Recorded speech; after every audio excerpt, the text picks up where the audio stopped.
नमस्कार दर्शकों, आपके साथ मैं हूं विवेक शर्मा और आप देख रहे हैं उत्तर बंगाल एवं सिक्किम का leading news channel SK live. आज के दिनों के समाचार के प्रस्तुत करता है। कक्षा 10वीं और 12वीं के बच्चों के लिए है सुनहरा मौका। 10वीं के बच्चों के लिए है पैरामेडिकल कोर्स और 12वीं के लिए है medical course. Adan paramedical and nursing college. Contact number 8016235569, Champasari, Siliguri. Sanjivani फसल को सुरक्षा कवच, किसानहरूको निम्ति वरदान।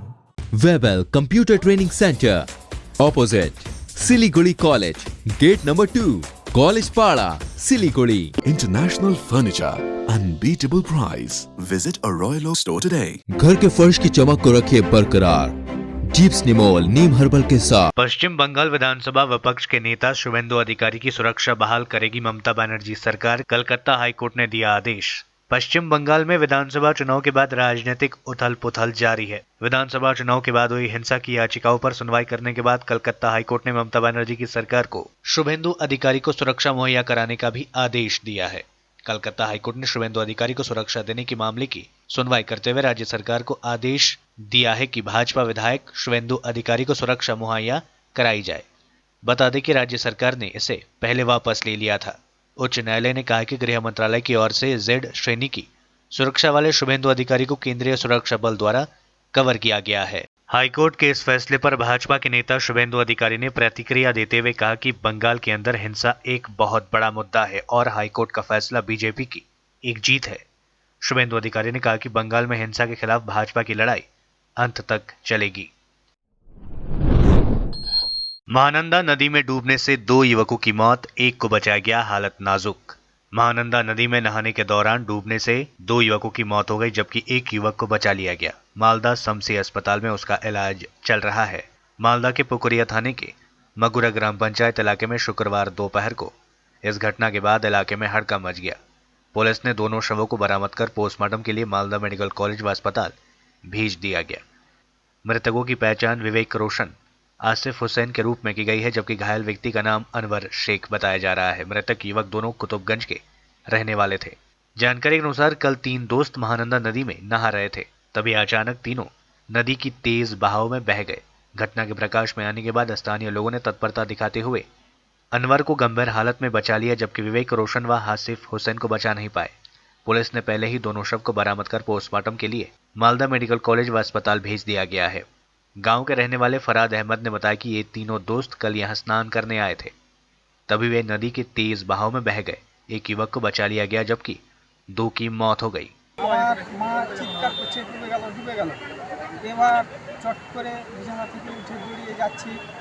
বাড়িতে একটা লগ্ঘা ছিল, মোটামুটি 15 হাতের লগ্ঘা নিয়ে আসি। এখানে এসে দেখছি ওই সিঁড়িটার পাশ থেকে আমার বাবা আছে, ওখানে আমার বাবা রসা চালাচ্ছে। রসা যে ছেলেটাকে বাঁচালাম, ওই ছেলেটা একবার রসা ধরলো, ধরে 3 জন ওরা একসঙ্গেই আছে, 3জনকে ধরে আছে। রসা থামতে পারলো না, রসা ছেড়ে দিল। এবার আমি আরেক সাইড দিয়ে গিয়ে ওই জায়গাটা আমার জানা ছিল, ওই জায়গাটা ডাঙ্গা। এবার ওখান থেকে বাঁশটা ফেলে ওই ছেলেটাকে বাঁশটা ধরিয়ে ওই ছেলেটাকে নিয়ে আসলাম। এবার ওই ছেলেটাকে বললাম তোমাদের বাড়ি কোথায়? বাড়ি বললো পীরগঞ্জ। আর কে কে ছিল? তো আমি ছিলাম, আমার 2টা কাকু ছিল। এবার ওদের নাম টাম জিজ্ঞাসা করতে পারিনি। এবার চলে গেলাম, ও আরও যে 2 জন ছিল ওই 2 জনকে দেখতে গেলাম। ওই 2 জনকে কিন্তু আর দেখতেই পেলাম না। দেখতে পেলাম না। এবার এখানে সিভিল পুলিশ ছিল, সিভিল পুলিশকে ডাকলাম, গেটটা বন্ধ করালাম। সিভিল পুলিশ থানায় খবর দিল, থানা থেকে পুলিশ আসলো, তারপরে খোঁজাখুঁজি चालू हलो, तारपरे यही तो मात्र किछुक्षण हलो बॉडी दुটো पाওয়া গেল। देश में कोरोना संक्रमित मरीजों की संख्या में आई कमी। 24 घंटों में 43,640 नए मरीज, 56,643 लोग हुए ठीक। देश में कोरोना के 43,640 नए मरीजों की पहचान हुई। 56,643 लोग 24 घंटों में ठीक हुए। 722 लोगों ने अपनी जान गंवाई। इसके साथ ही एक्टिव केस यानी इलाज करा रहे मरीजों की संख्या में 24 घंटों में 14,034 की कमी आई। अब एक्टिव केस का आंकड़ा देश में 5 लाख से कम हो गया है। कुल 4.90 लाख मरीजों का इलाज अभी चल रहा है। मौत का आंकड़ा 81 दिनों में सबसे कम रहा। वहीं देश में लगातार 91वें दिन कोरोना संक्रमण के नए मामलों से ज्यादा रिकवरी हुई। 2 जुलाई तक देश भर में 34 करोड़ 50 लाख कोरोना वैक्सीन के डोज दिए जा चुके हैं। बीते दिन 50 लाख टीके लगाए गए। वहीं अब तक 41.64 करोड़ कोरोना टेस्ट किए जा चुके हैं। बीते दिन करीब 19 लाख कोरोना सैंपल टेस्ट किया गया, जिसका पॉजिटिविटी रेट 3% से ज्यादा है। जलपाईगुड़ी में मूसलाधार बारिश के कारण जनजीवन अस्त व्यस्त। जलपाईगुड़ी में मूसलाधार बारिश से जनजीवन अस्त व्यस्त हो गया है। लगातार हो रही बारिश के कारण शहर के कई इलाके जलमग्न हो गए हैं। जलपाईगुड़ी में शनिवार सुबह सड़कों पर घुटनों भर पानी देखा गया। जलपाईगुड़ी के केंद्रीय मौसम विभाग ने पहले ही शहर में मूसलाधार बारिश की भविष्यवाणी की थी। मंगलवार रात से लगातार बारिश हो रही है। भारी बारिश के कारण जलपाईगुड़ी शहर के विभिन्न क्षेत्र जलमग्न हो गए। आज सुबह पांडापाड़ा, महामायापाड़ा, कांग्रेस पाड़ा 2 और 3 नंबर गुमटी समेत कई इलाकों में पानी भर गया है। जगह जगह जल जमाव से लोगों को काफी परेशानियों का सामना करना पड़ रहा है। लगातार हो रही बारिश के कारण लोग सड़कों पर नजर नहीं आ रहे हैं। तीस्ता और करला नदियों का जलस्तर काफी बढ़ चुका है। এই যে সমস্যা দেখতেছেন না, ঘরে জল ঢুকবে কিছুক্ষণের মধ্যে, ঢুকেই গেছে, আর কি বাকি থাকলো? হ্যাঁ, বাকি থাকলো আজকে কমসে কম 15 দিন হয়ে গেল এই নিয়ে, এই কম বেশি করে 15 দিন হয়ে গেল। পরিস্থিতি 10 বছর 15 দিনের এই অবস্থায় চলছে। প্রশাসনকেও বলেছি, আমাদের ওয়ার্ড মানে কাউন্সিলরকেও বলেছি, তারপর সৈকত চ্যাটার্জি কালকে আইসি কিছুটা সামান্য কাজ করছে, কিন্তু জল বাইর হয় নাই। ওই কথা দিছিল কাজ করবে। আমরা চাচ্ছি ভাই ড্রেন তৈরি করুক, রাস্তা ঠিক মতন করুক। এটা 3 নম্বর ওয়ার্ড, কে বললো 3 নম্বর ওয়ার্ড? এটা যদি এটা গ্রাম ঘোষিত করে দেন। কাউন্সিলর তো সবাই আসলো, কাবেরী দেবীও 5 বছর করলো, স্বরূপ দাও 5 বছর করলো, কিন্তু এখানে তো কিছুই হইলো না। পারফেক্ট আহবাও না। প্রতি বছরই হয়, আর এটা তো কোনো সমস্যার সমাধানও হচ্ছে না। এটা তো নতুন কিছু না, প্রতি বছরই হয়। আমরা চাই এটা একটা পার্মানেন্ট সমাধান, কিন্তু কোনো কিছু তো হচ্ছে না। আমরা কি করবো? এটা তো দিনের পর দিন এরকমই হয়ে যাচ্ছে। এটা তো এই বছরে মানে এইবার প্রথম জল উঠলো আমাদের গলিতে। এই যে আমি সেনপাড়ায় দাঁড়িয়ে আছি, সেনপাড়া 3 নম্বর ওয়ার্ড, এই মিলন বেকারির উল্টো পাশে যে রাস্তাটা আছে, তো সেখানে আমি বাসিন্দা। এখানে প্রচুর বাসিন্দা আছে, তো ওখানে প্রচুর জল জমে থাকে সারা বছরই। মানে সারা বছর বলতে মনে করেন 3-4 মাস যে বৃষ্টি লাগাতার থাকে, তার বেশিরভাগ সময়টা এখানে জলমগ্ন থাকে। অনেক বাড়িতেও জল ঢুকে যায়। তার মধ্যে হচ্ছে মনে করেন এখানে শুধুই জল নয়, এখানে জোকের নানান রকমের উপদ্রব আছে। জোক, নানা রকম পোকামাকড়, সাপ এসবও থাকে। এবার সাধারণত আমরা যে মেয়ে মানুষ, আমাদের তো বেরোতে খুবই কষ্ট হয়, আর বাড়ি থেকে না বেরোলে তো চলে না বলেন। মানে পুরুষ মানুষকে তো বের হতেই হচ্ছে, পাশাপাশি যারা বাচ্চা আছে বা মেয়েরা আছে তাদের তো বের হতেই হচ্ছে কোনো না কোনো প্রয়োজন। এখানে দীর্ঘদিন ধরে জলের এখন ড্রেনের কোনো ব্যবস্থা নাই। সবার পুরসভাতে বলা হয়েছে, আমাদের কাউন্সিলর 3 নম্বর ওয়ার্ডে কাউন্সিলরকে বলা হয়েছে, আজ পর্যন্ত কোনো ব্যবস্থাই হলো না। এখানে কোনো দিকে একটা ঠিকঠাক ড্রেন নেই যে জল যাবে, যেদিকে জল যাওয়ার কথা সেদিকে উঁচু হয়ে আছে, যেদিকে ঢালু হয়ে আছে। এখন সমস্যা বলতে এদিকে কোনো ড্রেন নেই, জল যাওয়ার জায়গা নেই, জল বের হচ্ছে না। ওরা জলটা স্টোর হয়ে যাচ্ছে, ঘরে জল ঢুকে যাচ্ছে, পোকামাকড়, জোক সব ঘরের মধ্যে দিয়ে মানে আসতেছে। ভয়ও লাগতেছে, একটা বাচ্চা থাকে ছোটো বাড়িতে, মানে নোংরা জলই পালাচ্ছে। এলাকার সমস্যা তো প্রচুর সমস্যা। প্রথম কথা হচ্ছে এইখানে যে জল হয়, সেই জল নিষ্কাশনের কোনো ব্যবস্থাই নেই। আর এই জল যে আমাদের আছে, এই জলটা শেষ হতে ডিসেম্বর মাস পর্যন্ত চলে যায়। তাহলে এখান থেকে যদি বলা যায় যে 3 নম্বর ওয়ার্ড থেকেই তাহলে হচ্ছে ডেঙ্গুর আতুরঘর। কারণ কি, জল জমলে আমরা সবাই জানি ডেঙ্গু থাকে। তাহলে সেই জল সূর্যের তাপে শেষ হয়। জল নিষ্কাশনের যে ছোটো ছোটো ড্রেনগুলো আছে, সেই ড্রেন যেতে ওইদিকে জলই যায় না, উল্টে এইদিকে আসে। এই দীর্ঘদিন ধরে আমরা শুনছি যে এখানকার জল নিষ্কাশনী ব্যবস্থা করা হবে, কিন্তু কবে হবে আজ পর্যন্ত আমরা জানি না। আর এই দেখেন পোলে লাইট নেই, অন্ধকারে আমাদের এই জলের মধ্যে চলাফেরা করতেও অসুবিধা হয়। গত 3 দিন ধরে প্রচুর বৃষ্টি হচ্ছে। স্বাভাবিকভাবে জল যে ওয়ার্ডগুলো সব ওয়ার্ডেই ওঠেনি, মূলত 25 নম্বর এবং 1 নম্বর 2 নম্বর ওয়ার্ডে, এদিকে 15-16 নম্বর ওয়ার্ডে কিছুটা। এখন অবধি সেরকম আমাদের পৌরসভার পক্ষ থেকে সেরকম আমরা যোগাযোগ রাখছি। যদি বেশি হয় তাহলে নিশ্চয়ই আমরা রিলিজ দেবো। মহামায়াপাড়া ভৌগোলিক অবস্থানটা এরকম, সেটা হচ্ছে একেবারে একেবারে নিচু জায়গা। সেই জায়গাটায় বৃষ্টি হলে আসতে গেলে দীর্ঘদিন ধরে সেখানে জল ওঠে। সেটার জন্য আমরা বিভিন্নভাবে আমাদের প্ল্যানিং করা হয়েছে, চেষ্টা করছি আমরা। এবং এটা হচ্ছে শুধু মহামায়াপাড়ায় জল না, এন্টায়ার শহরের জলের যদি আমরা নিকাশি ব্যবস্থা যেটা রয়েছে, সেটার সঙ্গে যদি মহামায়াপাড়া যেটা হচ্ছে 20 নম্বর, 21 নম্বর, 19 নম্বর ওয়ার্ডের যে জল, সেটা গিয়ে মহামায়াপাড়া 17 নম্বর ওয়ার্ডের জল মহামায়াপাড়া দিয়ে বেরোয়।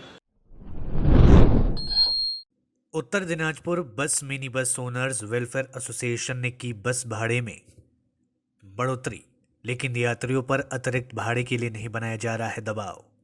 राज्य सरकार की तरफ से स्पष्ट निर्देश दिया गया है कि अभी बस भाड़े में वृद्धि नहीं की जाएगी। इसके लिए बस मालिक संगठनों के साथ बैठक होगी, इसके बाद ही निर्णय लिया जाएगा। मगर इस बीच डीजल की बढ़ती कीमतों में लगातार हो रही बढ़ोतरी के कारण निजी बस मालिकों ने बस को बंद कर रखा है, लेकिन इससे यात्रियों को काफी परेशानी हो रही है। इसी को ध्यान में रखते हुए Uttar Dinajpur mini bus owners welfare association ने बस भाड़े में मामूली वृद्धि करने का निर्णय लिया।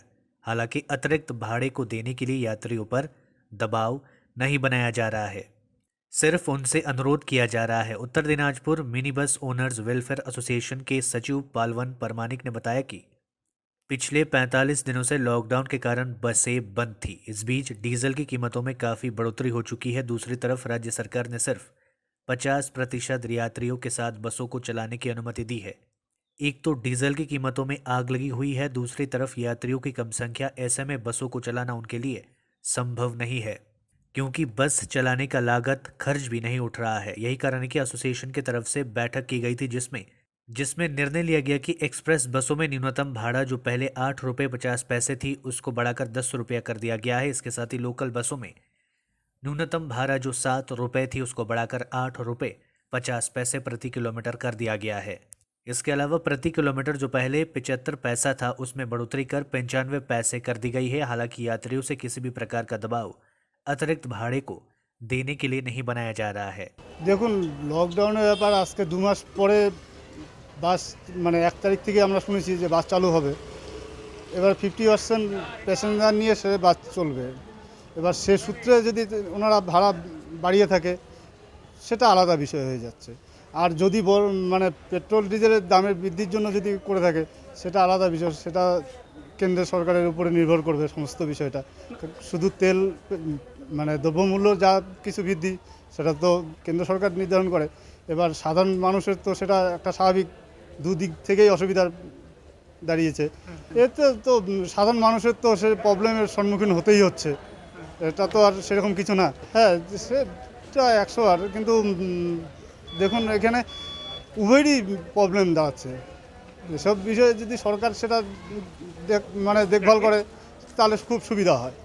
45 দিন গাড়ি বন্ধ, তারপরে আমরা জানতে পারলাম পশ্চিমবঙ্গ সরকার বলছেন 1 জুলাই 2021 থেকে 50% যাত্রী নিয়ে বাস পরিষেবা চালু হবে। 2018 সালে যখন শেষ ভাড়া বাড়ে তখন ডিজেলের মূল্য ছিল 62 টাকা। আজকের দিনে ডিজেলের মূল্য 93 টাকা, তার মানে 31 টাকা ডিজেলের দামে বৃদ্ধি। মাত্রাতিরিক্ত টোল ট্যাক্স বৃদ্ধি, টোল ট্যাক্সের সাথে গাড়ির আনুষঙ্গিক স্পেয়ার পার্টসের দাম আকাশ ছোঁয়া, সাথে 50% যাত্রী। এই অবস্থায় আমাদের কোনোভাবেই গাড়ি চালানো সম্ভব না। তবুও যাত্রী সাধারণের সুবিধার্থে আমরা যাত্রী সাধারণের কাছে আবেদন রেখেছি যে আমরা কিভাবে পুরনো ভাড়ায় গাড়ি চালাবো। আমরা 7 দিন দেখব। আমরা আবেদন করেই নিচ্ছি যাত্রী সাধারণের কাছে যে অতিরিক্ত ভাড়া না দিলে আমাদের কাছে যাত্রী পরিষেবা বজায় রাখা সম্ভব হবে না। যদি যাত্রী সাধারণ ভাড়া না দেয় অতিরিক্ত ভাড়া, তাহলে পরিষেবা অটোমেটিক বন্ধ হয়ে যাবে। কেন বাড়ালাম ভাড়া সেটা সরকার বলতে পারবে, কারণ সরকার 2018 সাল থেকে আজকে অবধি 31 টাকা ভাড়া বৃদ্ধি হওয়া সত্ত্বেও, ডিজেলের দাম বৃদ্ধি হওয়া সত্ত্বেও বারবার আবেদন নিবেদন করেও কোনো লাভ হয়নি। 1 টাকা ভাড়া বাড়েনি। রাত্রিকালীন বাস পরিষেবা ভাড়া বাড়িয়ে ফেলেছে, ট্রাকের ভাড়া বাড়িয়ে ফেলেছে, অটোর ভাড়া বাড়িয়ে ফেলেছে। কালকে টিভিতে দেখলাম উবের ক্যাব বা বিভিন্ন ক্যাব তারাও নিজেদের মতো ভাড়া বাড়িয়ে নিয়েছে। গাড়ি চলতে গেলে যদি মিনিমাম খরচাটা না ওঠে তাহলে স্টাফও আসবে না, মালিকও গাড়ি চালাবে না। কারণ আমরা তো গৌরীসেন না যে পকেট থেকে টাকা দিয়ে ভর্তুকি দিয়ে গাড়ি দিনের পর দিন চালাবো আর যা পরিষেবা দিতে থাকবো। সরকার যদি যথাসময়ে ভাড়াটা বাড়াতো তাহলে আজকে আমাদের আবেদন করে ভাড়া নিতে হতো না। সরকার বাড়ায়নি বলেই আমাদেরকে আবেদন করে ভাড়া নিতে হচ্ছে, এবং আমরা আবেদন করে নিচ্ছি। যদি জনসাধারণ বলে যে না, যাত্রী সাধারণ বলে আমাদের পক্ষে দেওয়া সম্ভব হচ্ছে না, তাহলে আমরা গাড়ি চালাবো না, গাড়ি বন্ধ করে দেবো। लेते छोटा सा ब्रेक, फिर मिलेंगे ब्रेक के बाद। कक्षा 10वीं और 12वीं के बच्चों के लिए है सुनहरा मौका। 10वीं के बच्चों के लिए है पैरामेडिकल कोर्स और 12वीं के लिए है मेडिकल कोर्स।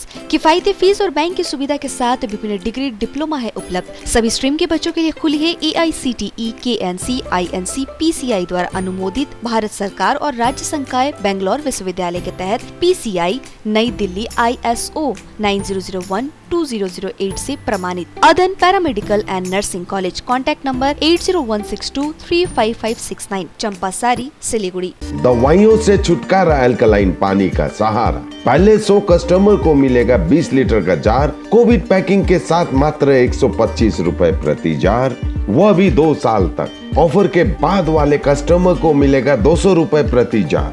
अल्कलाइन के फायदे: diabetic, acidity, cholesterol and blood pressure, weight loss, gives extra strength to our lungs.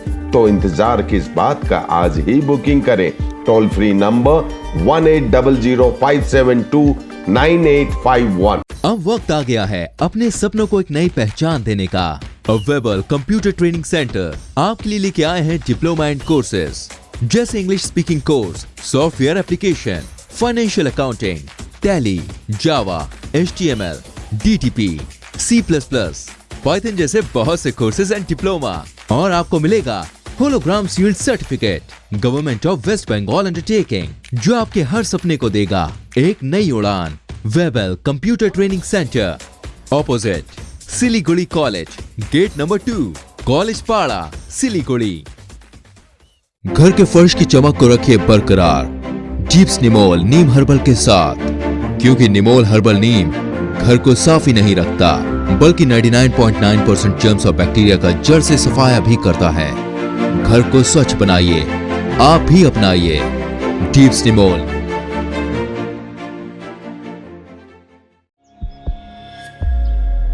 Are you dreaming to wake up under the calming Turkish skies? Make it a reality and bring home the Turkish collection from Royal Oak. Just a click away. International furniture, unbeatable price. Visit a Royal Oak store today. 50 से 70% कम कीमतों पर orchid building, opposite Vega circle, 2.5 mile, Sevoke road, Siliguri. जैविक राज्य सिक्किमको अनुपम उपहार सञ्जीवनी, विश्वकै पहिलो कीटनाशक औषधि जसको एकै स्प्रेले भ्याक्सिन सरह काम गर्छ र फसलमा लाग्ने विभिन्न भाइरस, ब्याक्टेरिया र फंगसबाट हुने समस्त रोगहरू साथै पातको रस चुस्ने किराहरू समेत नियन्त्रण गर्छ, जो रासायनिक कीटनाशक भन्दा अझै किफायती र प्रभावकारी छ। फसल कुनै होस्, रोग कुनै पनि होस्, एकपल्ट अवश्य प्रयोग गर्नुहोस्, सोचे भन्दा बढी लाभ पाउनुहुनेछ।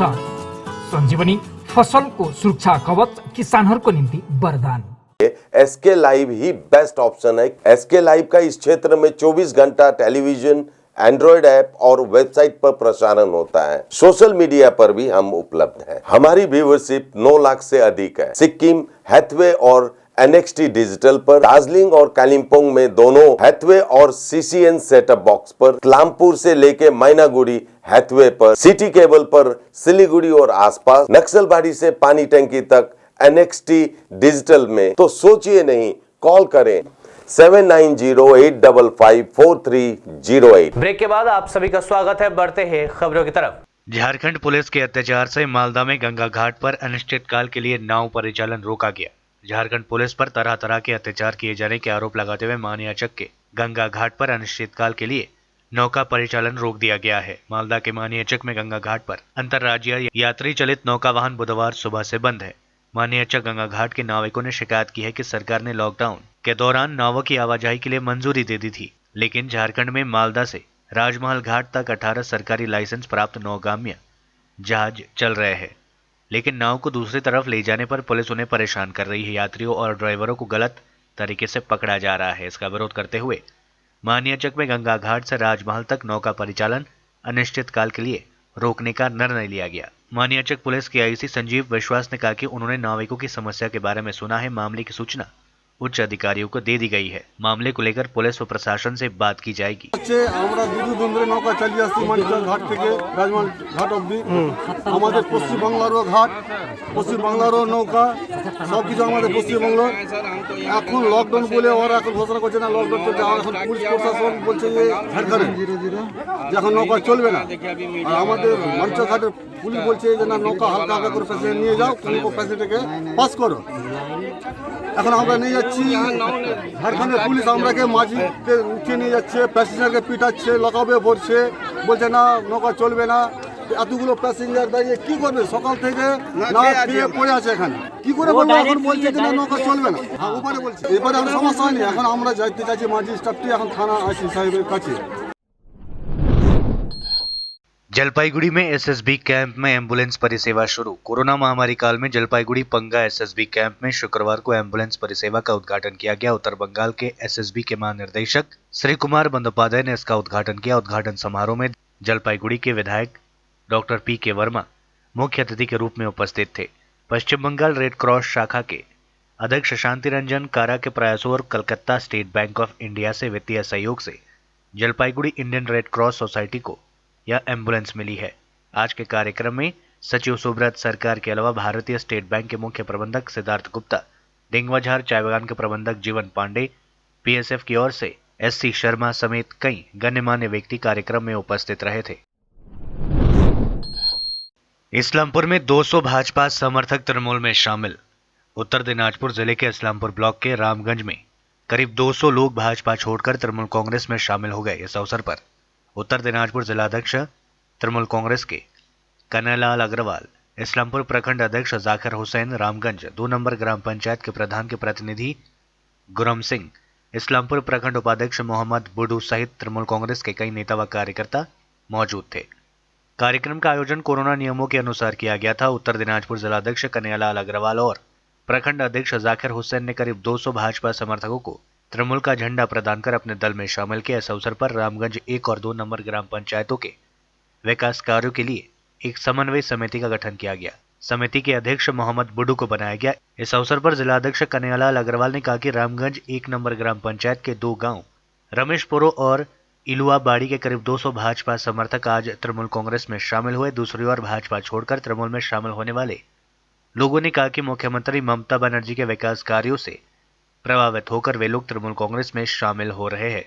আমরা প্রথমে চেয়েছিলাম শাপনিকলা ফরেস্টটাকে আমি যিনি মন্ত্রী আছেন ওনাকেও বলবো ইন্ডোনেশিয়ার মহাশয়কে এটা একটা টুরিস্ট স্পট হিসাবে ওটাকে তৈরি করা। আমাদের এলাকায় খুব ভালো একটা স্পট আছে, সেটাকে যদি আমরা টুরিস্ট স্পট হিসাবে তৈরি করতে পারি তাহলে এলাকায় যেটা অর্থনৈতিক অবস্থা আছে সেটাও অনেকটা ভালো হবে।